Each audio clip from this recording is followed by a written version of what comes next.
dans ta vérité. J'ai décidé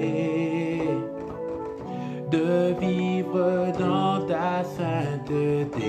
J'ai décidé de te soumettre mes pensées. J'ai décidé de faire ta volonté.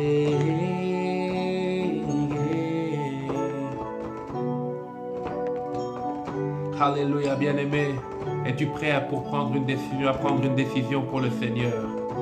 Alléluia, celle de marcher avec lui. Chantons ce cœur, j'ai décidé. J'ai décidé de marcher dans ta vérité. J'ai décidé de vivre ta sainteté. J'ai décidé de te soumettre mes pensées. J'ai décidé de faire ta volonté.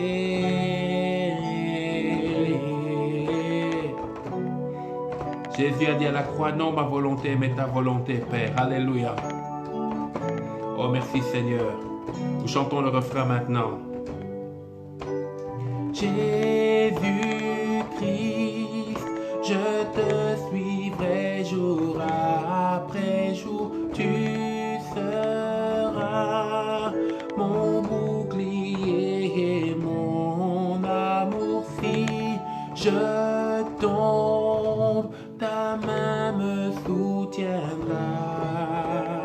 Je sais que tu seras toujours là pour moi. Jésus-Christ, je te suivrai jour après jour. Tu seras mon bouclier, mon secours. Si je tombe, je sais que ta main me soutiendra. Je sais que tu seras toujours là pour moi.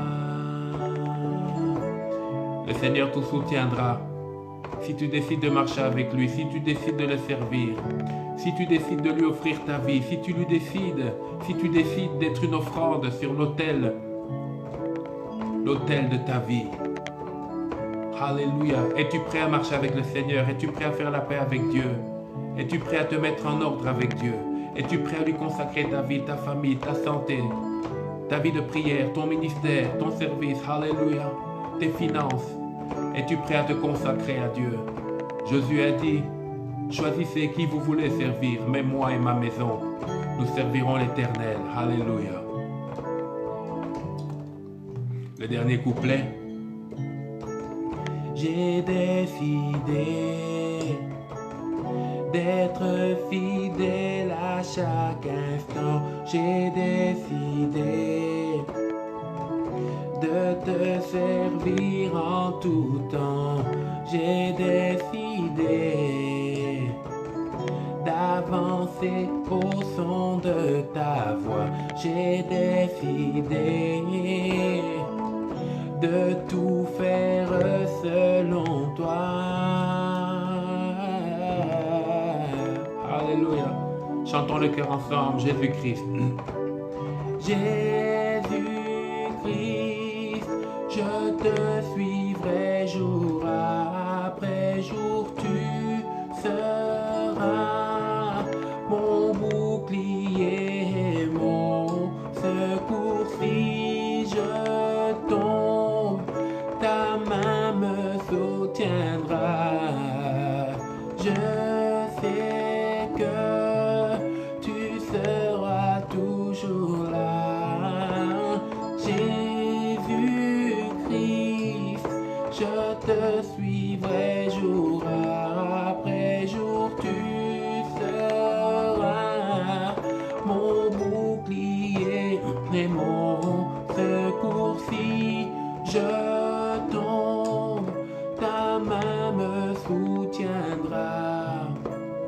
Je sais que tu seras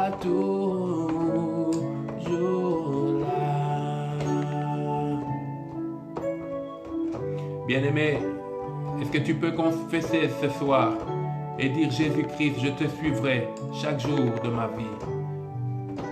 Qu'il y ait du vent, qu'il y ait du soleil, de la pluie, la tempête, des ouragans et toutes sortes d'éléments se déchaînant dans ma vie, Seigneur. Toutes sortes de situations se déchaînant dans ma vie. Toutes sortes de difficultés, Seigneur, prenant place dans ma vie, mais je te suivrai. En dépit des ténèbres, en dépit des attaques, en dépit des joies, des peines, en dépit des victoires et des défaites, je te suivrai, Jésus-Christ. Je te suivrai tous les jours de ma vie, Jésus-Christ. Je te suivrai tous les jours de ma vie, Jésus-Christ. Alléluia. Peux-tu confesser avec moi maintenant, Jésus, tu es mon bouclier et mon secours. Tu es mon bouclier dans les combats. Tu es mon bouclier dans l'épreuve. Tu es mon bouclier et mon secours, Seigneur. Tu es mon bouclier, Père. Alléluia. La Bible parle de la foi comme un bouclier. Le bouclier de la foi. Le fait que tu crois. Le fait que tu donnes ta vie à Jésus-Christ. Le fait que tu marches dans la consécration.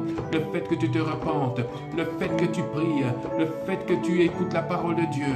Le fait que tu serves le Seigneur. Tout ça, ça forme le bouclier. Car la foi doit être nourrie de tes œuvres. Car une foi sans œuvre est une foi morte. Alléluia. Tes œuvres, c'est ta prière. Tes œuvres, c'est ton service. Tes œuvres, c'est ton offrande. Tes œuvres, c'est ton ministère. Tes œuvres, c'est ce que tu fais pour aider ton voisin, ta voisine. Alléluia. Tes œuvres, c'est ta sanctification. Alléluia. Alléluia. Peux-tu confesser avec moi? Nous sommes en train de confesser les paroles de ce cantique. Si je tombe, ta main me soutiendra. Tu ne cherches pas à tomber, je ne cherche pas à tomber. Mais s'il arrivait que tu bronches, s'il arrivait que tu tombes, s'il arrivait que tu sortes des voies du Seigneur, dis Seigneur, je sais que ta main me soutient, car ta main n'est pas trop courte pour sauver, dit ta parole, Seigneur. Mais ce sont nos péchés, nos iniquités, Seigneur, qui t'empêchent d'agir dans nos vies. Mais ce soir, nous venons humblement dans ta présence, faire la paix avec toi, te demander pardon pour nos offenses. Pardon, Seigneur, pour nos offenses. Pardon pour nos transgressions. Alléluia. Ta parole déclare que celui qui cache ses transgressions ne prospère point, mais celui qui les avoue et les délaisse obtient miséricorde. Bien-aimé, ce soir, fais la paix avec Dieu. Fais la paix avec Dieu. Fais la paix avec Dieu. Fais la paix avec Dieu. Fais la paix avec Dieu. Alléluia. Fais la paix avec Dieu. Alléluia. Seigneur, pardonne-moi. Pardonne-moi pour mes paroles. Pardonne-moi pour mes pensées. Pardonne-moi pour les actes, Seigneur, qui ne t'ont pas glorifié. Pardonne-moi, Seigneur, pour les projets, Seigneur, que j'ai faits sans toi. Je n'ai pas dit si Dieu le veut. Je n'ai pas demandé ta volonté. Et je me retrouve dans des choses compliquées. Mais ce soir, Seigneur, je viens dans ta présence faire la paix avec toi. Bien-aimé, si tu n'as pas la paix avec Dieu, ta vie sera difficile. Parce que c'est lui qui donne la paix. Il est le prince de paix. Jésus-Christ est appelé le prince de paix. Alléluia. Sa paix qui surpasse toute intelligence, celle que le monde ne peut donner. Merci Seigneur dans ta grâce. Merci Adonai, Alléluia. Est-ce que tu peux confesser l'omniprésence du Seigneur? Dieu est omniscient, il connaît tout. Omniprésent, il est partout au même moment. Il est omnipotent, il peut tout. Alléluia. Est-ce que tu peux confesser cela? Jésus, je sais que tu es toujours là. Je sais que tu es omniprésent. Alléluia. Quand je sors, quand je suis avec moi, qu'il y ait pandémie ou pas, tu es là. Et ta main est un bouclier sur ma vie. Ta main est une protection sur ma vie. Ta parole est une cuirasse sur ma vie. Ta justice est une cuirasse sur ma vie. Alléluia. Je sais que tu es là quand je sors. Je sais que tu es là quand je vais à l'hôpital. Je sais que tu es là quand je vais travailler. Je sais que tu es là quand je vais à l'école. Je sais que tu es là, Seigneur, quand j'étudie. Je sais que tu es là quand je prie. Je sais que tu es là quand je vais faire des courses. Je sais que tu es là quand je prends mon véhicule. Je sais que tu es là quand je ne sors pas de chez moi et que je m'occupe. Même quand je dors, Seigneur. Quand je n'ai même plus conscience que je fais partie des vivants. Mais toi, tu es là. Car l'ange de l'Éternel campe autour de ceux qui craignent Dieu. L'ange de l'Éternel campe autour de ceux qui craignent Dieu. Je sais que tu as élu domicile dans ma vie. Seigneur, tu as dit, Seigneur, que mon corps est le temple de ton esprit, Seigneur. Et tu vis en moi par ton esprit. Seigneur, tu vis en moi. Éternel, celui qui veut me détruire sera détruit. Parce que tu déclares que celui qui veut détruire ton temple, Seigneur, sera détruit. Alléluia. Merci, Seigneur. Je ne suis pas seul. Je suis avec toi. Je suis avec toi, Seigneur. Sois béni, Père. Sois béni, Elohim.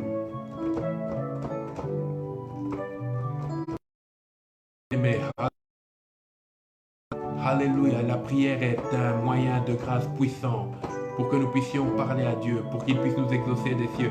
Dieu sait ce que tu vas lui demander, mais il veut que tu le lui demandes pour montrer que tu crois en lui. Ta prière est un acte de foi, mais aussi un acte d'humilité et de soumission, parce qu'on demande au grand, on demande à celui qui peut tout. Alléluia. Ne montre pas à Dieu que tu es tout suffisant, que tu pourras y arriver par ta force, par ton intelligence, à cause de tes diplômes, à cause de ton expérience, à cause de tes connexions. Non, bien-aimé, alléluia, alléluia. Je puis tout, mais je puis tout par celui qui me fortifie. Et la parole de Dieu déclare que celui qui est en moi est plus grand que celui qui est dans le monde. Il n'y a pas que Satan qui est dans le monde. Il y a aussi la connaissance qui est dans le monde. Il y a aussi l'expérience qui est dans le monde. Il y a aussi les talents naturels qui sont dans le monde. Alléluia. Recommande ton sort à l'Éternel et il te bénira. Alléluia. Approche-toi de Dieu. Dis-lui, Seigneur, sans toi je ne suis rien, je ne peux rien, mais avec toi je puis tout. L'apôtre Paul disait, je puis tout par celui qui me fortifie. C'est Jésus qui fortifie. Alléluia, voilà pourquoi il est écrit que le faible dit je suis fort et le pauvre je suis riche. C'est ce que Dieu a fait en moi. Merci Seigneur. Chantons une dernière fois ce refrain ensemble. Alléluia. Jésus-Christ, je te suivrai jour après jour, tu seras mon bouclier et mon secours. Si je tombe, ta main me soutiendra. Je sais que tu seras toujours là. Tu seras toujours là, Seigneur. Tu n'abandonnes pas tes enfants. Alléluia. Merci, Seigneur. Merci pour ta grâce. Seigneur, nous voulons t'élever. Nous voulons te sanctifier. Nous voulons reconnaître que tu es roi. Que tu es Dieu. Alléluia. Est-ce que tu peux considérer la grandeur de Dieu? Avant d'écouter l'exhortation, prions encore. Dis-lui que tu es roi. Seigneur, tu es roi. Tu es roi, Jésus. Tu es roi, Seigneur. Tu es roi, Père éternel. Tu es le roi des rois. Seigneur, ce soir, je viens t'adorer, te magnifier, te sanctifier et reconnaître que tu es roi. Alléluia. Les cieux des cieux ne peuvent te contenir, Seigneur. Les pans de ta robe, Seigneur, remplissent l'univers tout entier. Le ciel est ton trône et la terre est ton marchepied. Roi des rois, Jésus, tu es roi. Laisse-moi t'élever, te sanctifier, Jésus. Aucun autre Dieu n'est comme toi, agneau de Dieu. Toi seul est digne de gloire et de majesté. Là où tu es, est-ce que tu peux adorer le Seigneur? Tu es saint, Jésus. Tu es puissant, Jésus. Tu es digne, Adonai, El Shaddai, Elohim, Jéhovah Rapha, Jéhovah Jireh. Chantons ce cœur. Jésus, nous te couronnons. Nous te proclamons roi. Présent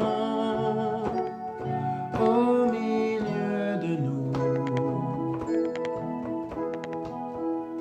Nous t'élèvons par nos chants. Nous t'adorons, nous t'exaltons. Viens établir ton trône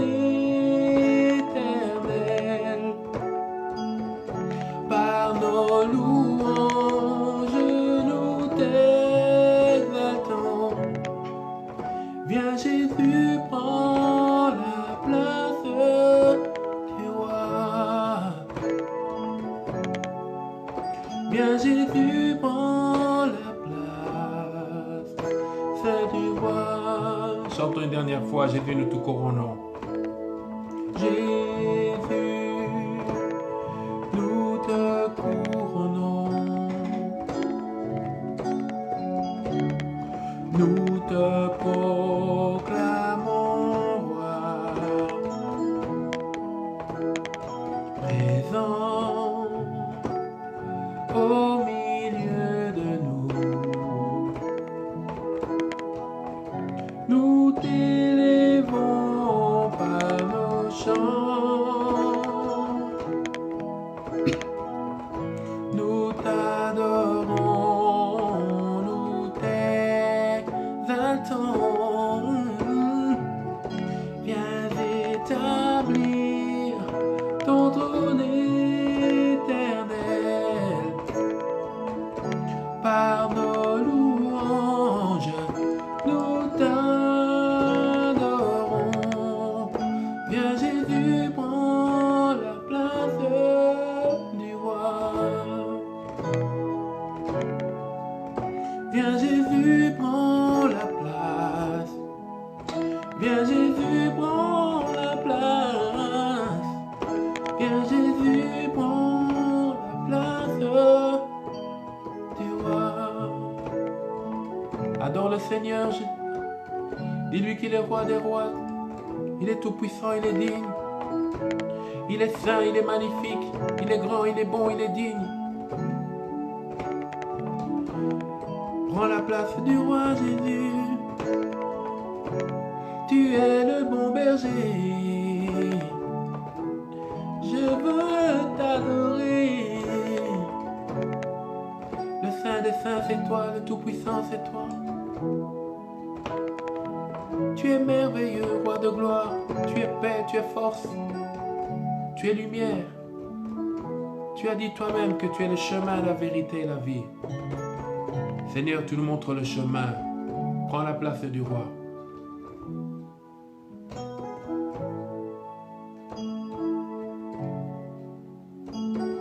Peux-tu te remémorer les bontés du Seigneur sur ta vie, bien-aimée, et lui dire merci. Merci parce que tu me gardes, Seigneur, au milieu de cette épreuve mondiale, de pandémie, de Covid-19. Merci parce que ta main est sur moi, ta main est sur ma famille, ta main est sur, Seigneur, tes enfants, ta main est sur ma santé, Seigneur. Éternel, tout ce que tu fais est parfait. Tu as permis cela, Seigneur. Et nous te disons, Seigneur, que tu es souverain. Qui suis-je pour te juger? Qui suis-je, Seigneur? Moi qui n'étais pas là quand tu as donné, Seigneur, la couleur de peau au crocodile et au léopard. Moi qui n'étais pas là quand tu as décidé que le zèbre ait des rayures. Moi qui n'étais pas là quand tu as décidé que l'aigle volerait au-dessus des sommets des montagnes. Moi qui n'étais pas là quand tu as créé les cieux et la terre, Seigneur. Qui suis-je pour porter un jugement sur ta souveraineté, sur ta grandeur, sur ta paix et ta puissance? Je veux seulement te dire que tu es roi. Viens Jésus, tu es roi Jésus. Que ton règne vienne sur ma vie. Que ton règne vienne sur ma vie. Que ton règne vienne, Père. Éternel des armées, que ton règne vienne sur ma vie, Seigneur. Ton règne de gloire et de majesté. Tu es Dieu. Je confesse que tu es Dieu. Je confesse que tu as le dernier mot sur ma vie. Je confesse que ni la mort, ni les anges, ni les ténèbres, ni quiconque, ni quoi que ce soit ne peut me séparer de toi. Tu as le dernier mot sur ma vie, Seigneur. Tant que toi, tu n'as pas mis le point final, Seigneur. Tout ce que les hommes disent, toutes les circonstances ne sont que des virgules. C'est vrai, Seigneur. Tu déclares dans ta parole, Éternel des armées, que le malheur atteint souvent le juste, mais l'Éternel en délivre toujours. Jésus, tu déclares dans ta parole que celui qui t'a vu a vu le Père. Tu as accompli l'œuvre de salut de l'humanité. Et quiconque, Seigneur, quiconque croit en toi et t'accepte comme Seigneur et Sauveur dans sa vie est sauvé. Merci Jésus pour le salut. Merci Jésus pour le salut. Et merci pour ta bénédiction, Seigneur. Au milieu de cette crise, je ne manquerai de rien parce que tu es le bon berger. Et le bon berger prend soin de ses brebis. Tu n'es pas un mercenaire, Seigneur.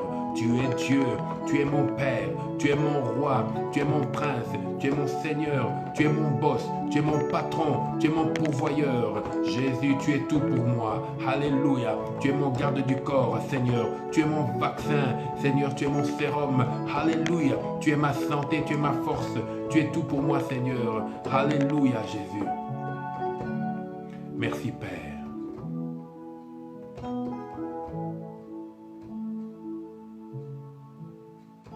Merci, Seigneur. Bien-aimé, dis merci au Seigneur. Nous voulons nous approcher du Saint-Livre. Dis-lui merci pour tout. Il bénit encore aujourd'hui. Qu'il te fortifie là où tu es. Qu'il te console là où tu es. Qu'il te conduise dans toute la vérité là où tu es. Qu'il accomplisse ce qu'il a dit, ses promesses sur ta vie là où tu es. Et qu'il fasse de toi un homme et une femme d'obéissance. Obéissance envers sa parole. Obéissance envers son autorité, obéissance envers sa grandeur, obéissance envers sa volonté. Bien-aimé, l'obéissance précède la gloire. Tu veux voir la gloire dans ta vie? Courbe l'échine devant le Seigneur. Dis-lui, mon Seigneur et mon Dieu. Alors que l'apôtre Thomas doutait que Jésus était ressuscité, quand Jésus est arrivé dans la pièce, il lui a dit, mets ton doigt dans mes mains, mets ton doigt dans mes côtés. Et Thomas a dit, mon Seigneur et mon Dieu. Mon Seigneur et mon Dieu. Est-ce que tu peux dire ça ce soir, Jésus, tu es mon Seigneur et mon Dieu. Mon Seigneur et mon Dieu. Je dépends de toi. Mon Seigneur et mon Dieu. Bien-aimé, prépare-toi à monter, parce qu'avec Jésus, nous allons de gloire en gloire. Mon Seigneur et mon Dieu. Mon Seigneur et mon Dieu. Tu me touches, tu me transformes, tu me portes, tu me téléportes, tu me déportes, tu me conduis dans les lieux où personne, Seigneur, n'est arrivé, dans ta présence. Tu me conduis à l'accomplissement de tes promesses dans ma vie. Éternel, tu as fait quitter ton peuple de la servitude jusqu'à l'autorité et la liberté dans Canaan. Ce que tu as fait pour eux, tu le fais avec ton fils et ta fille, Seigneur. Bien-aimé, sois prêt pour entrer dans ton Canaan. Sois prêt pour entrer dans ton Canaan. Sois prêt, sois prêt, sois prête. Sois prêt pour entrer dans ton Canaan. Lève-toi, lève-toi. Arrête de te plaindre. Commence à marcher par la foi, à avancer par la foi. S'il t'a dit écris, écris. S'il t'a dit parle, parle. S'il t'a dit étudie, étudie. S'il t'a dit va, va. S'il t'a dit assieds-toi, assieds-toi. Mais sois prêt à entrer dans ton Canaan. C'est l'obéissance qui nous fait entrer dans notre Canaan. Alléluia. Merci Seigneur pour tout. Que ton nom soit béni. Que ton nom soit magnifié. Maintenant Seigneur, que nous voulons partager ta parole. Que cette parole ne soit pas tout simplement une information, mais que ce soit ta vie Seigneur qui nous soit communiquée. Afin qu'une plante fanée puisse revivre. Afin qu'un corps malade soit guéri. Afin qu'un esprit abattu soit fortifié. Dans le nom de Jésus-Christ, nous avons ainsi prié. Amen. Alléluia. Soyez bénis. Je vous invite à prendre votre Bible. Nous voulons partager la parole de Dieu. Et nous sommes ce soir dans le livre, l'Évangile de Matthieu. Et nous sommes au chapitre 8. Évangile de Matthieu, chapitre 8. Nous lisons les versets 14 à 17. Évangile de Matthieu, chapitre 8, c'est le premier évangile, c'est le premier livre du Nouveau Testament. L'évangile de Matthieu, chapitre 8, versets 14 à 17. Je lis. Jésus se rendit ensuite à la maison de Pierre, l'apôtre Pierre, dont il vit la belle-mère couchée et ayant la fièvre. Ici, on nous dit que Pierre avait une belle-mère, ça veut dire qu'il était marié. Verset 15. Il toucha sa main, la main de la belle-mère donc, et la fièvre la quitta. Puis elle se leva et le servit. Donc elle servit Jésus après avoir été guérie. Verset 16. Le soir, on amena auprès de Jésus plusieurs démoniaques. Il chassa les esprits par sa parole et il guérit tous les malades. Verset 17.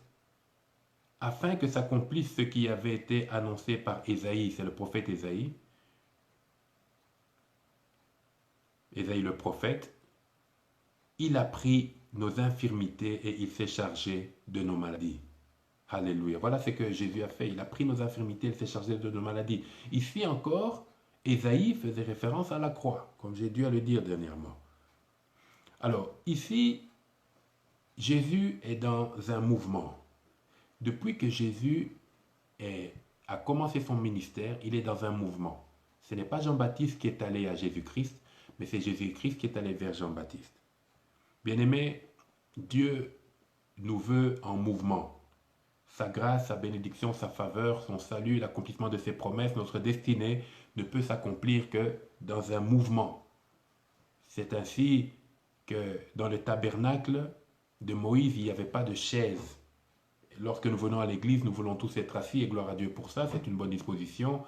Mais Dieu nous veut debout en train de le servir. Les sacrificateurs étaient tout le temps en mouvement. Il n'y avait pas de chaise, ni dans le parvis, ni dans le lieu saint, ni dans le lieu très saint. Jésus est en mouvement. Et au début du chapitre 8, nous voyons l'histoire de ce centenier dont le serviteur est malade, paralysé à la maison. Et Jésus dit, bon, Jésus, bon, je viens chez toi, je veux le guérir. Le serviteur dit, non, non, non, non, non, non, non. Le centenier, pardon, il dit, non, moi, le centenier, c'est un soldat romain, c'est un officier romain. Il dit, non, moi j'ai des serviteurs, j'ai des gens qui sont sous mes ordres, je leur dis, va, ils vont, je leur dis, viens, ils viennent. Si toi, Jésus, si moi, un simple homme, je peux ordonner, mais toi, tu es Dieu, tu peux ordonner. Et Jésus a dit, oh, quelle foi cet homme a... Et Jésus a ordonné, son serviteur a été guéri. C'est ça qu'il est écrit dans la parole de Dieu, qu'il envoie sa parole, et sa parole le guérit. La parole de Dieu peut être proclamée. Tu peux être là où tu es, dans le lieu géographique dans lequel tu es. Tu peux proclamer la parole sur quelqu'un qui est en Afrique, en Asie, en Amérique, en Océanie, je ne sais où. La personne peut être guérie. Si le Seigneur le veut, il se servira de sa parole et de ta foi. Alléluia. Et moi, je veux que tu sois guéri et je proclame, sois guéri. Non seulement spirituellement, physiquement, mais émotionnellement aussi, dans tous les aspects de ta vie et même financièrement. Sois guéri au nom de Jésus-Christ. Alléluia. Alors, Jésus est dans un mouvement et voilà, il y a quelque chose qui se passe et ensuite, il arrive dans la maison de Pierre. Bien-aimé, Pierre avait une maison. On voit Pierre, Jésus-Christ en Galilée, en Samarie, en Judée, partout, mais Pierre avait une maison et il était marié parce que dans cette portion des Écritures, il nous est dit que Jésus se rendit ensuite à la maison de Pierre, dont il vit la belle-mère couchée et ayant la fièvre. Donc il entre dans la maison de Pierre, Pierre qui était pêcheur de poissons et dont Jésus-Christ a fait un pêcheur d'hommes après, dont un gagneur d'âmes. Il entre dans la maison de Pierre et il constate quelque chose. Donc Jésus a guéri un homme sans même le voir. Le thème de mon exhortation, c'est « Il toucha sa main ». Dieu veut toucher ta main. Alors j'ai vu dans ce mouvement, en fait c'est un mouvement de grâce, un mouvement de faveur. Partout où Jésus est, il vient avec sa grâce, il vient avec sa faveur, il vient avec sa guérison, il vient avec son salut, il vient avec sa bénédiction. Jésus a dit lui-même, je ne suis pas venu pour condamner le monde, mais je suis venu pour sauver le monde. Ce sont les hommes qui condamnent le monde. Condamner le monde, il a échoué. Mais nous-mêmes, les êtres humains, c'est nous qui condamnons facilement notre frère, notre sœur. Pourquoi il est malade? Il ne prie pas bien. Pourquoi il n'a pas d'argent? Dieu ne l'a pas béni. Pourquoi? Il est maudit. C'est nous condamnons facilement. Nous avons la condamnation facile. Et nous péchons. Nous péchons parce que nous devons... Jésus n'a jamais condamné personne. Quand vous regardez toute la parole où Jésus a condamné quelqu'un, il n'a pas. Il a renversé les tables, il a dit des paroles envers les pharisiens, mais il n'a jamais condamné quelqu'un par rapport au salut. Non, il a même traité les pharisiens, vous êtes comme des tombeaux blanchis, tout ça, mais il ne les a pas condamnés. Il n'a fermé la porte à personne par rapport au salut. D'ailleurs, Nicodème était un pharisien. Quand Nicodème est venu tard la nuit en pleine nuit pour parler à Jésus-Christ. Jésus lui a parlé de la vie éternelle d'ailleurs. Donc la volonté de Dieu, c'est que tout homme soit sauvé, que toute femme soit sauvée, quelle que soit sa race, quel que soit son rang social, quelles que soient même ses fautes. Oh oui, il a fait de la prison, c'est pas ton problème. C'est pas toi qui l'as créé. Alléluia. Que Dieu nous communique son cœur. Donc Jésus, dans ce mouvement de gloire, il entre chez Pierre. Bien-aimé, la bénédiction peut t'atteindre tout simplement parce que quelqu'un dans ta famille marche avec Dieu. Jésus est entré chez Pierre, pas à cause de la belle-mère de Pierre, mais à cause de Pierre. Et quand Jésus est entré, la première chose qu'il a vue, il a vu la belle-mère de Pierre alitée, malade, sans doute malade à la mort. Parce qu'à l'époque, il n'y avait pas de vaccin comme ici. Or, la fièvre, nous savons, la fièvre ce n'est qu'un symptôme d'une maladie X. Ça peut être une maladie bénigne, comme ça peut être une maladie grave. Alléluia. Et à cause de Pierre, Jésus est entré dans la maison. Et il a vu la belle-mère. Et quand il voit la belle-mère, sans que personne ne lui demande quoi que ce soit, il s'approche de la belle-mère de Pierre, qui était couchée et avait de la fièvre. Et qu'est-ce qu'il fait au verset 15? Il toucha sa main et la fièvre la quitta. Jésus entre, il touche sa main. Et dès qu'il touche sa main, la fièvre quitte la vie de la belle-mère de Pierre. Si Jésus te touche, tu es guéri. Quand Jésus te touche, tu es transformé. Quand Jésus te touche, tu es relevé. Ça me fait penser à l'histoire de cette femme qui avait des pertes de sang et qui a dit en elle-même, la parole de Dieu déclare, elle dit en elle-même, si je puis seulement toucher le bord de son vêtement, je serai guéri. Et elle s'est frayé un chemin elle-même. Toi, quand tu as un problème, tu as une situation, tu passes ton temps à pleurer. Mais pleurer, c'est bien, mais il faut pleurer un temps. Ensuite, il faut sécher ses larmes, se lever et chercher Dieu. Parce que les pleurs n'ont jamais amené la solution. Les pleurs soulagent, mais les pleurs n'ont jamais amené une solution. Donc, à cause de la grâce de Pierre, sa belle-mère a été sauvée. Ici, je m'adresse à toutes les belles-mères. Moi-même, j'ai une belle-mère qui est servante de Dieu, qui est formidable. Je bénis d'avoir une telle belle-mère. Mais plusieurs ont des problèmes avec leur belle-mère ou leur beau-père. Bien-aimé, tu es beau-père, tu es belle-mère. À cause de ton gendre ou de ta filleule, tu peux être visité par le Seigneur. Alléluia. Arrêtez ces guerres qui sont des guerres de distraction. Mettez-vous ensemble, priez pour la famille et le Seigneur vous visitera. Donc, Jésus touche cette femme et il est intéressant de voir quelle est la réaction de cette femme. Jésus a touché sa main. Jésus n'a pas touché ses pieds, n'a pas touché sa tête, sa main. Alors, nos mains nous servent à beaucoup de choses. À saluer, à travailler, à soulever, à écrire, même à prier. Quand on se sert de nos mains pour exprimer de manière corporelle notre dévotion au Seigneur. Il est dit que une fois que la fièvre l'a quitté, puis elle se leva et le servit. Alléluia. Quand le Seigneur te touche, c'est pour un but. Ce n'est pas pour que tu ailles en discothèque. D'ailleurs, les discothèques sont fermées. Vas-y, à l'heure qu'il est là, les discothèques sont fermées. Dieu ne nous visite pas, ne nous touche pas pour que nous soyons d'abord dans le confort. Parce que l'Église est tombée dans une sorte de léthargie par rapport à la réelle volonté de Dieu. Nous prions tellement pour notre confort. Nous prions tellement pour notre confort. Telle voiture. Et pourtant, tu as déjà une voiture. Mais je ne dis pas qu'il ne faut pas prier pour ça. Mais nous ne sommes pas d'abord sauvés pour notre confort. Nous sommes sauvés pour la gloire de Dieu. Parce que c'est le Père qui a envoyé son Fils pour que le monde soit sauvé. Pour le plaisir de Dieu. Car Dieu a tant aimé le monde. Il fallait que l'amour de Dieu soit satisfait. Et Dieu s'est servi de sa justice pour satisfaire son amour. Alléluia, à la croix. Mais nous prions tellement pour notre confort. Je veux voyager, je veux de l'argent, je veux me marier, je veux. Tout ça, ce sont de bonnes choses. Mais ce n'est pas le but premier de l'évangile. Le premier but de l'évangile, c'est le salut. Sauver pour qui? Pour la joie de la joie du Père, pour satisfaire l'amour de Dieu.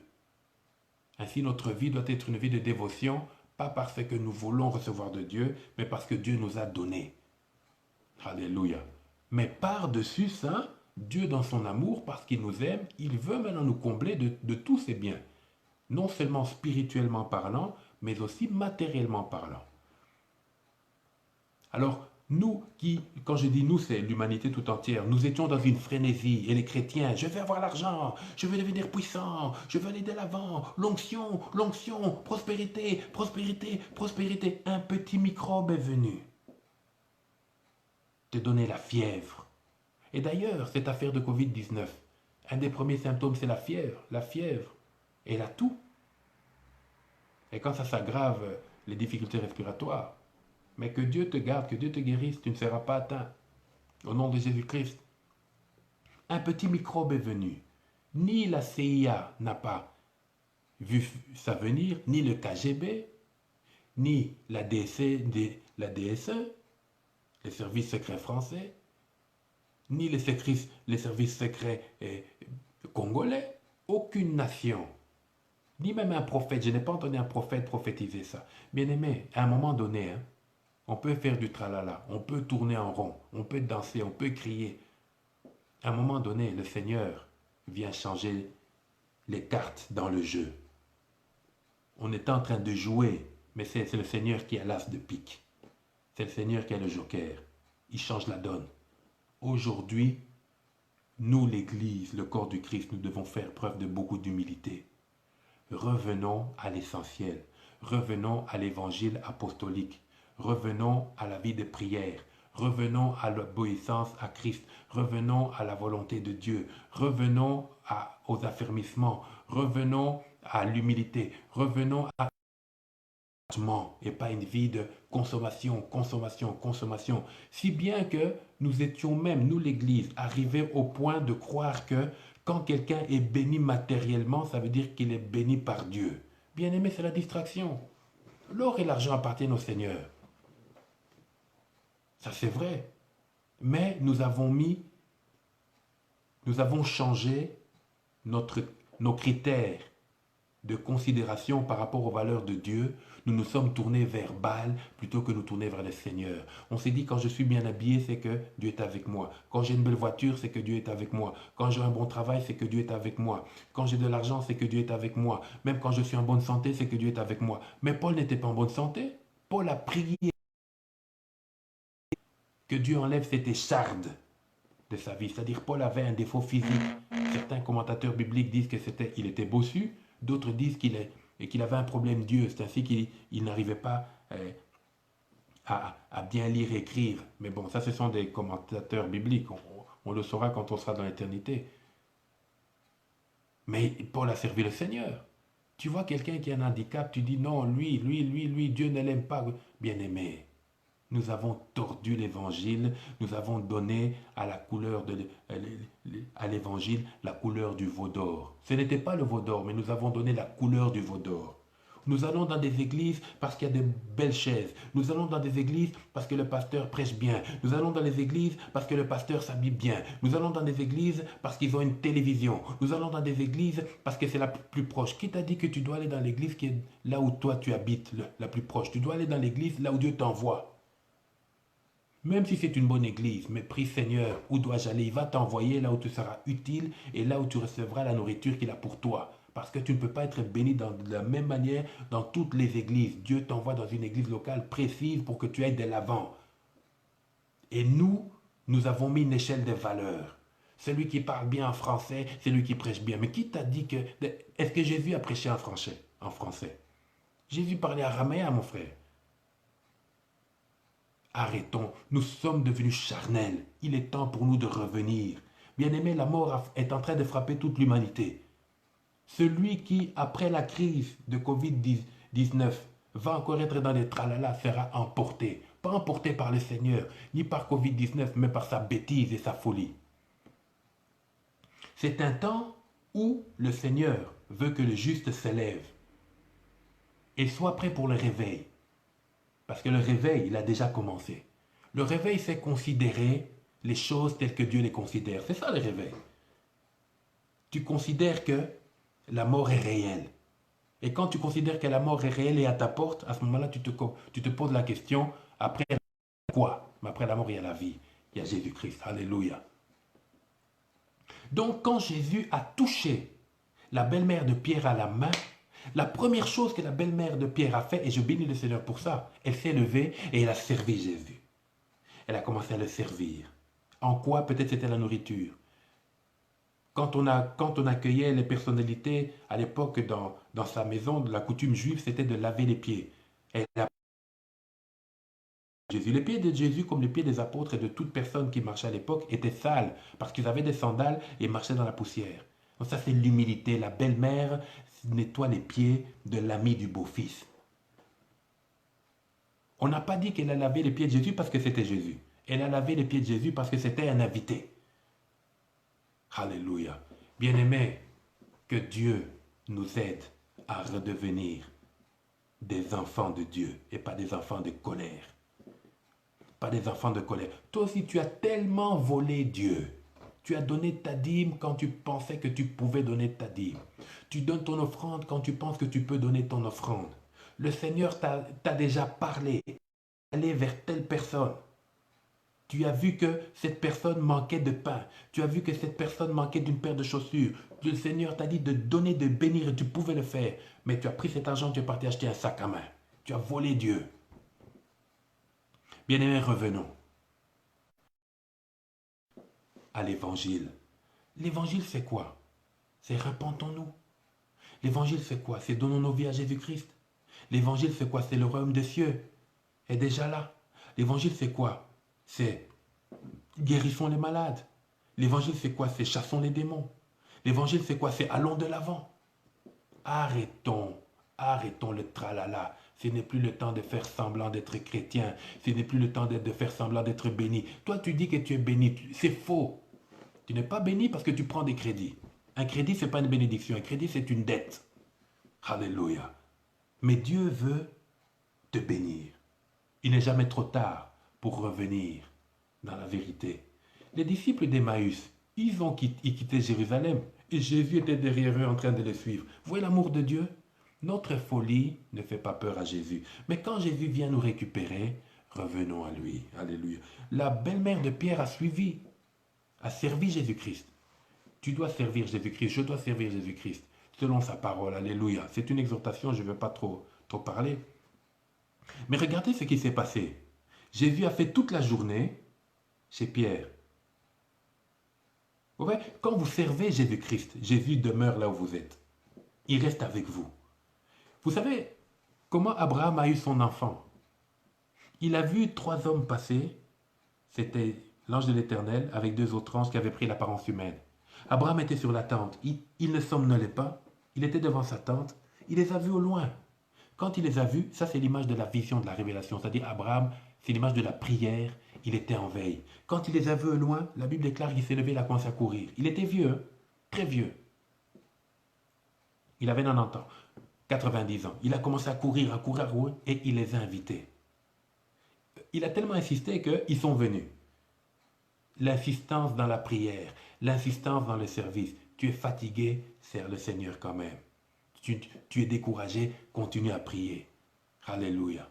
Et il les a fait venir. Quand il les a fait venir, il a parlé avec eux.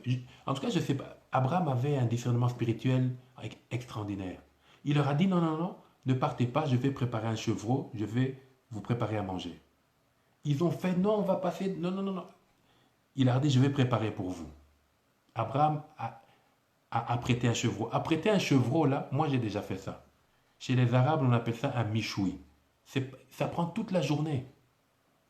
Premièrement, il faut choisir le chevreau, il faut le tuer, il faut le vider de son sang, il faut le dépecer. Ça prend du temps. Hein. Il faut le vider, il faut le préparer. Entre-temps, vous devez faire un feu. Vous n'allez pas L'agneau ne doit pas être brûlé par le feu, mais cuit par les braises du feu. Donc il faut que ce soit du charbon ardent. Et vous-même, vous et moi, vous savez que pour qu'il y ait du charbon ardent, ça prend au moins 1 heure ou 2 heures. En tout cas, à l'époque, il n'y avait pas d'essence pour vite allumer les choses. Donc c'est une affaire qui pouvait prendre à peu près 6 heures. Moi, j'ai déjà fait ça quand j'étais petit. Quand j'étais scout, on faisait ça. Donc, ils ont préparé le chevreau. Donc, l'ange de l'Éternel est resté assis avec les 2 anges. Vous vous rendez compte? Quand tu sers Dieu, tu fais asseoir la présence de Dieu là où tu es. Nous cherchons la présence de Dieu, mais quand tu sers Dieu, tu amènes la présence de Dieu là où tu es. Alléluia. Parce que toi-même, ta vie devient un tabernacle.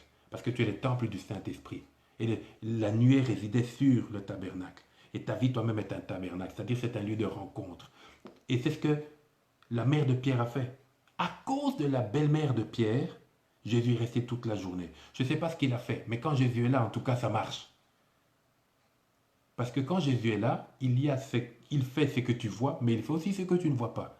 Il arrange ton avenir, il arrange ta destinée, il arrange tes projets, il arrange tout ça. Ça marche et ça marche encore. Et regardez ce qui s'est passé. Après qu'il soit resté toute la journée, il y avait une telle gloire dans la maison de Pierre. Là, je suppose, c'est mon interprétation, ce n'est pas écrit, ce n'est qu'une interprétation. J'interprète ce qui est écrit, hein, attention, mais je donne mon interprétation. Il y avait une telle gloire dans la maison de Pierre que Dieu, les hommes ont été attirés. Vous savez, les hommes sont attirés par la présence de Dieu. Ils sont attirés par la bénédiction, attirés par la guérison, attirés par la faveur, attirés par la grâce, attirés par l'élévation, attirés par les percées, attirés par la faveur, attirés par la gloire, attirés par le succès, attirés par la réussite. Quand Dieu s'implique dans ta vie, ça marche. Ça marche et ça marche et ça marche et ça marche encore et ça marche toujours. Alléluia. Et regardez ce qui s'est passé au verset 16. Le soir, on amena qui ont? Les gens de la ville. Ils ont vu, mais la femme a été guérie. Cet homme-là, si tu t'approches de lui, ta vie va changer. Le ressuscité. Alléluia. L'homme de Nazareth. On amena auprès de Jésus plusieurs démoniaques. Donc, c'est-à-dire les situations difficiles, les situations impensables, les situations bloquées, les situations perdues. Quand on voit que ça marche dans ta vie, on va amener à Jésus ce qui ne marche pas. On a amené les démoniaques. Et Jésus, qu'est-ce qu'il a fait?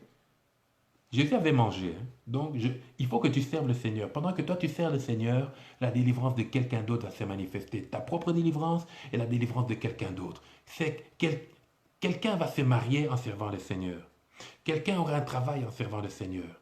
Quelqu'un verra des dons spirituels se manifester dans sa vie en servant le Seigneur. Quelqu'un verra un ministère éclore dans sa vie en servant le Seigneur. Quelqu'un sera guéri en servant le Seigneur. Quelqu'un aura un voyage en servant le Seigneur. Quelqu'un aura une vision en servant le Seigneur. Quelqu'un aura une nouvelle provision en servant le Seigneur. Alléluia. Bien-aimé, on a amené les démoniaques. Et qu'est-ce qui est écrit? Il écrit ceci noir sur blanc. Par sa parole. Et il chassa les démons par sa parole. Donc Jésus voyait venir les gens, les cas impossibles, et il parlait seulement. Il disait, toi, tu es délivré au nom de Jésus-Christ. Tu es délivré, je te délivre. Démon X, pars. La parole de Dieu. Au fait, la parole de Dieu prend de la force quand elle trouve l'onction du service. C'est pour ça qu'un homme de Dieu, une servante de Dieu, n'aura pas la même onction quand il est en train de servir et quand il est dans la vie courante. Parce que l'onction nous est donnée pour le service. C'est pour ça que c'est important quand, dans un service chrétien, une prophétie sort ou on fait un appel, il est important que tu bouges à ce moment-là, quand l'eau bouge. Parce que l'onction, ce n'est pas qui nous est donnée pour le loisir ou pour le confort, mais c'est pour le service, pour l'efficacité dans le service. Il y a deux onctions. L'onction qui est en nous, qui sert à maintenir notre vie chrétienne par rapport à la sanctification, c'est la plus importante. Parce que c'est elle qui nous emmènera dans l'éternité. Mais il y a aussi l'onction qui est sur nous. Ça, c'est l'onction pour le service. C'est celle qui nous permet d'être efficaces dans le service chrétien. Alors, il se peut que l'onction qui est en toi diminue et tu commences à marcher dans la chair, mais tu gardes l'onction qui est sur toi et tu continues à faire des miracles. Voilà pourquoi on ne reconnaît pas un serviteur de Dieu, une servante de Dieu par rapport à l'onction qui est sur lui. Mais on reconnaît un serviteur de Dieu par rapport à son caractère, parce que c'est l'onction qui est en nous, qui façonne notre caractère pour que nous devenions à l'image de Christ. La chose la plus importante, c'est comment se comporte une personne et pas les œuvres qu'elle fait. Ça, il faut jamais oublier ça. Pour nous-mêmes, mais aussi pour ce que nous observons dans le corps de Christ. Et nous sommes entrés dans une saison où le faux n'a plus besoin d'être dénoncé par la bouche. Le Seigneur lui-même, azo piccola, comme on dit en lingala, il enlève. Alléluia. Alors, je suis en train d'atterrir dans mon message. Jésus a chassé, on chasse les démons par la parole. C'est pas en te faisant mettre du sel sur la langue, ce n'est pas en te demandant de mettre de l'huile sur tout ton corps, ou les prédicateurs pervers en ayant des relations sexuelles avec les sœurs en cachette. On ne chasse pas les démons comme ça. Les démons, c'est la parole. Tu parles et les démons parlent. Et les démons parlent. Pourquoi? Parce qu'ils connaissent la vérité. Et la puissance vient d'où? La puissance vient de la parole. La puissance est dans la parole, mais elle est ignited, elle est déclenchée par l'onction qui est sur ta vie. Alléluia. L'onction qui est sur ta vie est censée booster la foi de quelqu'un, ta propre foi et la foi de quelqu'un, et par cette parole que tu prononces, Dieu passe par là et les démons voient le feu et partent. Non seulement il a fait ça, mais il chasse, et il guérit tous les malades. Il n'y a pas un malade qui est rentré malade. Jésus a guéri tous les malades. Maintenant, vous me poserez la question, mais comment se fait-il que des fois on prie et on n'est pas guéri? Moi, je ne suis pas Dieu, je ne peux pas vous dire ça. Moi-même, il est arrivé d'être malade, que je prie pour moi, et je n'ai pas été guéri. Je prie pour des personnes, les personnes sont guéries. Mais d'autres aussi ne sont pas guéries. Dernièrement, je parlais avec une sœur qui va se reconnaître peut-être, qui, voilà, on partageait, et puis elle avait des choses qui sont apparues sur son corps, mais avec ces affaires de Covid-19, sans doute, c'est difficile d'aller à l'hôpital. Beaucoup ne vont plus à l'hôpital, hein, parce qu'on s'est dit, je risque d'attraper quelque chose. Et malheureusement, ça arrive. Mais, voilà, ça c'est un autre sujet. Et le Seigneur m'a mis à cœur de lui dire, non, prends de l'eau, et ça c'est, prends de l'eau, prie pour ça, invoque le sang de Jésus, et chaque matin bois ça, durant une semaine. Elle a fait ça et les boutons sont partis. Mais j'ai dit à la sœur, ok, gloire à Dieu, mais il ne faut pas recommencer ça parce que ce n'est pas une pratique religieuse. C'est juste quelque chose qui est venu comme ça. Jésus, à un moment donné, a pris de la boue, il a craché sur la terre, il en a fait de la boue, il a mis ça sur les yeux d'un aveugle, l'aveugle a vu. C'est une pratique qu'il faut faire couramment. C'est une fenêtre que Dieu a ouverte dans sa grâce. Je ne sais pas pourquoi des fois certains ne guérissent pas, mais Dieu guérit, c'est tout ce qu'on sait. Si tu n'es pas guéri lundi, ça veut dire que tu seras guéri mardi. Si tu n'as pas été guéri mardi, ce sera mercredi, et ainsi de suite. Parce que Dieu est fidèle. Alléluia. Dieu est fidèle. La seule chose que je sais, c'est que Dieu est fidèle. Il a dit de prier. Ils imposeront la main aux malades et les malades seront guéris. C'est la parole de Dieu. Alors j'impose les mains aux malades et les malades sont guéris. Où je parle et la parole part et elle va toucher la personne et la personne est guérie. Pas par la puissance du serviteur de Dieu, mais par la puissance qui est dans la parole de Dieu. Cette puissance, c'est ce qu'on appelle la vie éternelle, qui est une personne qui est Jésus-Christ lui-même. Donc Jésus-Christ lui-même est la parole et a la parole. Et quand je prononce la parole, en fait, je manifeste Jésus et je manifeste la volonté de Dieu et je libère la puissance de Dieu. Alléluia. Voilà ce que Jésus a fait. Il a chassé les démons et il a guéri les malades. Alors, je vais juste ouvrir une parenthèse. J'ai beaucoup de choses à dire ce soir, mais je suis en train d'atterrir. Ce qui différencie le ministère de ceux qui ont fait avant l'Ancien Testament et le Nouveau Testament, il n'y a qu'une chose. Et c'est dommage qu'on n'insiste pas dessus, mais il faudrait revenir dessus parce que c'est la caractéristique du Nouveau Testament. Dans l'Ancien Testament, il y a eu des résurrections. Dans le Nouveau Testament, il y a eu des résurrections. Dans le Nouveau Testament, dans l'Ancien Testament, il y a eu des prodiges. Dans le Nouveau Testament, il y a eu des prodiges. Par exemple, comme la multiplication des pains, c'est un prodige. Un prodige, c'est un fait surnaturel, c'est un fait matériel, mais manifesté de manière surnaturelle. Dans l'Ancien Testament, la mer s'est ouverte, l'eau est sortie du rocher. Dans l'Ancien Testament, il y a eu des prophéties. Dans le Nouveau Testament, il y a des prophéties. Dans l'Ancien Testament, il y a eu des guérisons miracles. Dans le Nouveau Testament aussi, des guérisons miracles. Mais la seule chose qu'on n'a jamais fait dans l'Ancien Testament, c'est chasser les démons. Vous trouvez nulle part dans l'Ancien Testament où on a chassé les démons. Ce n'était pas possible. J'aimerais que vous puissiez souligner ça. Dans le Nouveau Testament, la première chose que Jésus dit lorsqu'il inaugure son ministère, il dit, il dit qu'il est venu pour libérer les captifs. L'évangile, c'est la puissance de Dieu pour le salut de quiconque croit.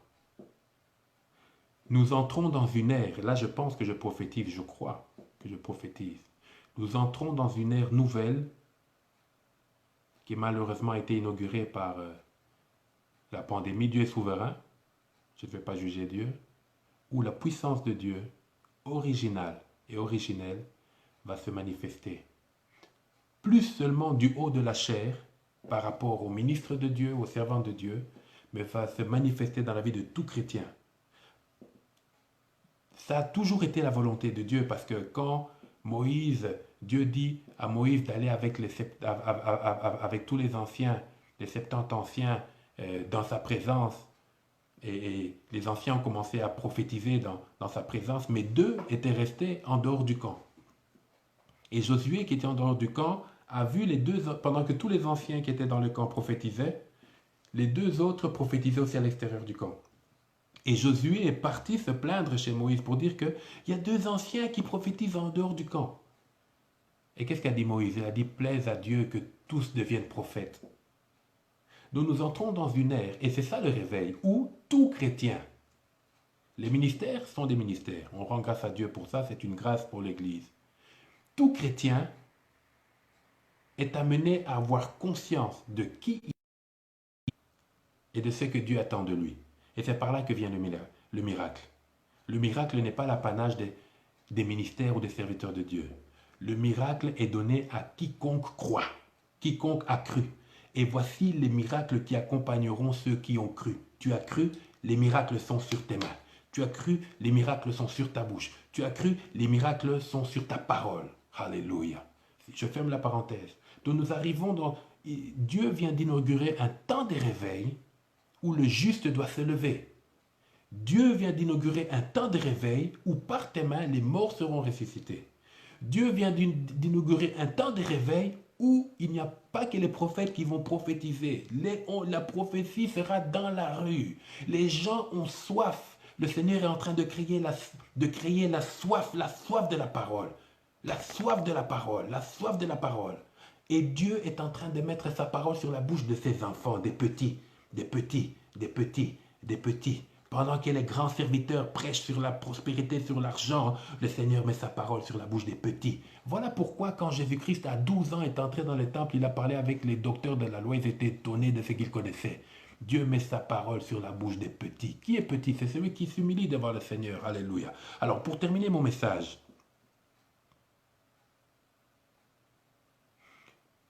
l'auteur de l'évangile de Matthieu dit ceci. Il cite le prophète Ésaïe. Pourquoi Jésus a chassé tous les démons? Pourquoi Jésus a guéri tous les malades, sans faire exception de personne? Au verset 17, il écrit ceci, afin que s'accomplisse ce qui avait été annoncé par Ésaïe. Ésaïe le prophète. Et voilà ce qu'Ésaïe avait annoncé. Il a pris nos infirmités et il s'est chargé de nos maladies. À la croix, Jésus a fait une transaction. Lui qui était juste, il a pris nos péchés et il est devenu injuste. Pas par sa nature, mais dans sa fonction. Jésus n'a jamais était corrompu par le péché et ne le sera jamais. Jésus est devenu injuste, pas par sa nature, mais par sa fonction. Quelle était sa fonction à la croix? Il a pris la place d'un agneau qui devait être immolé. Il s'est fait une offrande de quoi? D'expiation. Expier, ça veut dire payer. Il a payé nos dettes. La dette envers qui? Pas envers le diable, mais envers Dieu. Il fallait que la justice de Dieu soit assouvie parce que le premier Adam avait péché. Jésus-Christ s'est présenté comme ce premier Adam qui était déjà mort physiquement. Pourquoi est-ce que Jésus est appelé le second Adam et Adam le premier Adam? Parce que Adam n'est pas né, le premier Adam, le mari de Ève, n'est pas né par voie naturelle. Il a été créé. Et Jésus aussi. Jésus est né par voie naturelle, mais Jésus a été engendré par le Père. C'est-à-dire l'existence de Jésus ne commence pas lorsqu'il est né comme bébé par Marie. Non, il était déjà avec Abraham. C'était lui l'ange de l'Éternel. Mais Jésus a choisi la voie naturelle afin qu'il soit un vrai homme. Voilà pourquoi on l'appelle le dernier Adam, le second, donc le dernier Adam. L'œuvre que Adam avait abîmée, le second, le dernier, viendrait réparer. Alléluia. Donc c'est pour que la prophétie s'accomplisse. Qu'est-ce que Jésus a fait? Il a pris nos infirmités et il s'est chargé de nos maladies. Bien-aimé, tu as le droit aujourd'hui de demander au Seigneur d'être guéri, d'être restauré, d'être visité, d'être heureux, heureuse, d'être épanoui. Tu as le droit. Parce que par ses meurtrissures, nous sommes guéris. Et il a pris nos infirmités. Les infirmités, ce n'est pas seulement physique, hein, c'est à tout niveau. Même le manque d'emploi, même le célibat, même la stérilité. Alléluia. Alors, Jésus est en mouvement. Il vient. Mais pour que Jésus entre quelque part, il a besoin que quelqu'un l'introduise. Alors c'est Pierre qui introduit Jésus dans sa maison. Lorsqu'il a introduit Pierre dans sa maison, sa belle-mère a été guérie. Lorsque sa belle-mère a été guérie, directement, elle a utilisé ses mains. Jésus a fait toucher ses mains pour le service. Dieu nous touche pour le service. Elle a commencé à servir Jésus. Et elle servait Jésus. Et Jésus était là. Et la gloire de Dieu a commencé à se manifester. Et la gloire a amené maintenant les cas difficiles. Quand Dieu commence à t'utiliser, quand Dieu commence à te bénir, eh bien, tu vas voir les gens qui sont dans le besoin à venir vers toi. Même te demander l'argent, donne. Et Jésus a guéri. Il a guéri tous les démoniaques, il a délivré tous les démoniaques, il a guéri tous les malades, il a fait tout ce que ça pensait, tout ce qu'il a voulu faire dans sa souveraineté afin que les Écritures s'accomplissent. Voilà pourquoi quand tu pries, il faut toujours que tu cites les Écritures, parce que Dieu n'est pas là pour t'exaucer, toi, il est là pour exaucer sa parole que tu prononces dans la foi. Et en exauçant sa parole, il t'exauce, parce que Dieu honore sa parole, il est derrière sa parole pour l'accomplir. Alléluia. Donc le gage de notre réussite, c'est la mise en pratique de sa parole. Alors bien aimé, nous allons prier. Il touche à sa main. Que le Seigneur te touche ce soir. Qu'il te visite ce soir. Qu'il te transforme ce soir. Qu'il t'équipe ce soir. Qu'il libère en toi une grâce qui était étouffée à cause de tes paroles de condamnation sur ta vie, à cause du manque de joie, à cause du manque d'espérance, à cause de la maladie qui est venue te faire croire que ta vie était finie, à cause des critiques que tu entends, à cause des difficultés, tu sens que sur le plan administratif c'est difficile, à cause de ce célibat qui pèse sur ta vie. Que ce soir, Jésus te libère et qu'il t'amène là où il t'attend. Il y a toujours un lieu où Dieu nous attend. N'aie pas peur de quitter l'endroit où Jésus n'est pas. Va là où il t'attend. Que ce soir, ta vie change. Il te touche pour le service. Tu sais chanter, chante. Tu sais parler, parle. Tu as des moyens, bénis. Alléluia. Que le Seigneur soit béni. J'ai fini mon message, nous allons prier. Seigneur Jésus, merci. Merci pour ta parole, Seigneur. Tu dis que tu touches à sa main. Et quand tu as touché la main de cette femme, elle s'est levée pour te servir. Je prie, Seigneur, que tu en fasses de même avec mon frère, ma soeur et chacun d'entre nous. Touche-le, touche-la, là où elle est. Seigneur, chasse toutes les fièvres de sa vie. Non seulement par rapport à la pandémie actuelle, Seigneur. Je viens condamner la maladie qui est sur cet homme et cette femme. Je viens briser le sceptre de la méchanceté et établir le règne de Dieu dans la vie de cette femme au nom de Jésus-Christ, de cet homme au nom de Jésus-Christ. Seigneur, tu guéris ce corps. Tu guéris cette personne au nom de Jésus-Christ. Merci Seigneur. Et tu la pousses à te servir. Parce que tu déclares dans ta parole, vous servirez l'Éternel, il bénira vos pains et vos eaux et éloignera de vous la maladie. Merci Seigneur pour ce que tu fais. Éternel des armées, ta parole n'a pas de limite, n'a pas de frontières. Ta parole n'a pas besoin d'un visa pour aller au Canada. Ta parole n'a pas besoin de visa pour aller au Congo. Ta parole n'a pas besoin de visa pour aller au Tchad, pour aller à Yaoundé. Ta parole n'a pas besoin de visa pour aller au Mexique. Ta parole n'a pas besoin de visa pour aller, Seigneur, à Bruxelles ou à New York, Seigneur, ou à Sydney, ou Seigneur, à Johannesburg. Ta parole n'a pas besoin de visa. Seigneur, tu envoies ta parole et ta parole guérit. Seigneur, j'envoie ta parole, Seigneur. Et que ta parole guérisse, que ta parole soulève, que ta parole remplisse, que ta parole corrige, que ta parole guide, que ta parole façonne, que ta parole fortifie, que ta parole conduise au nom de Jésus-Christ. Alléluia. Merci Seigneur pour ta fidélité. Éternel des armées, quand les démoniaques viendront vers moi, donne-moi la parole, une parole de délivrance. Quand une personne abattue viendra vers moi, donne-moi une parole de consolation.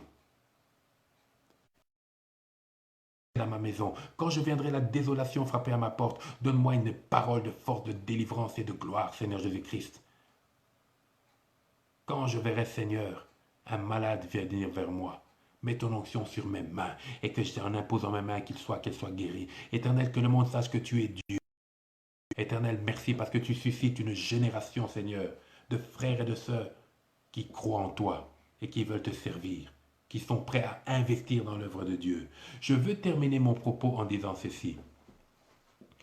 Les experts, je suis beaucoup les faits économiques. J'aime ça. Je n'ai pas d'informations en économie, mais j'aime ça. Tout ce qui touche à la récession, à tout ce genre de choses.